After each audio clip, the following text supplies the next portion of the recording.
For the video, I'll be discussing Palm Island and the tragic death of Aboriginal man Cameron Doomadgee, who had died whilst in a police cell in 2004. His death was suspicious as by the time he was sent to the police cell, he physically seemed fine. Then later when he had died, there had been physical injuries on Cameron that led to suspicion that police were involved with his death. I'll be talking about both perspectives of this case in terms of the police and the Indigenous community, both their viewpoints in time. First, I will give the background information of the event and the public response that soon followed after. The event occurred in the police station at Palm Island, Queensland, on November 19, 2004. Cameron Doomadgee was apparently drunk and disturbing the public, which was the reason for his arrest, and he was arrested by Chris Hurley. It is important to note that at the time of his arrest, there was no visible injuries on this man. When he had died, autopsy results had shown that he had critical internal injuries, including broken ribs, ruptured spleen, and a badly damaged liver. But the autopsy failed to give a cause of death. Video footage had also showed Cameron Doomadgee lying on the south floor, crying for help, while not one police had checked on his condition. It was only until when they believed Doomadgee had passed away did someone check up on him. At the time, many Indigenous were really angry about the situation and had claimed it to be a racist attack by the police, as Cameron Doomadgee was arrested on a minor offence. The investigation that followed wasn't well received by the community, as they felt the police were not taking it seriously and were trying to cover the truth that actually had happened. The local Indigenous community then rioted on the streets demanding justice and the truth of Cameron's death to be investigated, in which the riot was led by Lex Witton. As a result, the Indigenous community had burnt down the police station, courthouse, and even police officers' houses. This is including Chris Hurley, the officer who had arrested Cameron Doomadgee. And this was all in a sense to demonstrate the anger and unfairness of the situation. The leader, Lex Witton, was later convicted of encouraging the riots that took place, and as a result, he had to spend 19 months in jail. And police officers were also told to leave the island and also were threatened by the local community, as emotions were pretty much high for everyone. Police in the area had to relocate to the hospital since the police station was burnt down. At the time, the Indigenous community was so angry and frustrated, while the police force were now the ones who felt scared, especially when seeing their houses and workplace on fire, and they felt outnumbered until the reinforcements actually came in. Now, these riots then caused for the riot squad to be brought down to Palm Island in an attempt to dissolve the situation and pretty much control the crowds. It was a tough time for both sides, as the riot squad needed to protect both the local community and needed to assist the police in maintaining law and order for all. People were now demanding that justice needed to be done, and that Chris Hurley, the man behind his arrest, was his murderer. The strong police presence was definitely not welcomed by the community, as tensions were high on both sides. As during the time, the police were using force and were holding guns that brought pretty much fear to the community.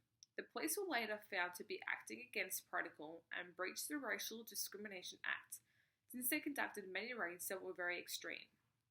As a result of the riots, Indigenous Australians were also arrested, including Lex Witton, as previously mentioned before.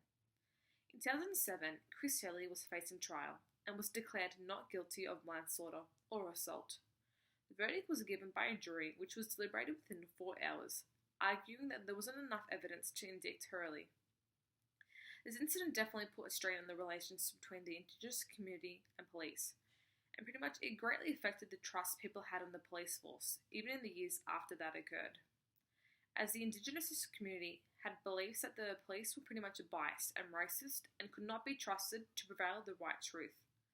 The Indigenous community had demanded that in order to make amends, they first need to apologise for the actions of the 2004 incident. The Indigenous community were also still hesitant to rely the trust in the police, but they're now also certainly working on moving through the future from the past. Years after the death of Cameron Doomadgee, there have been some successful outcomes in favour for the Indigenous community.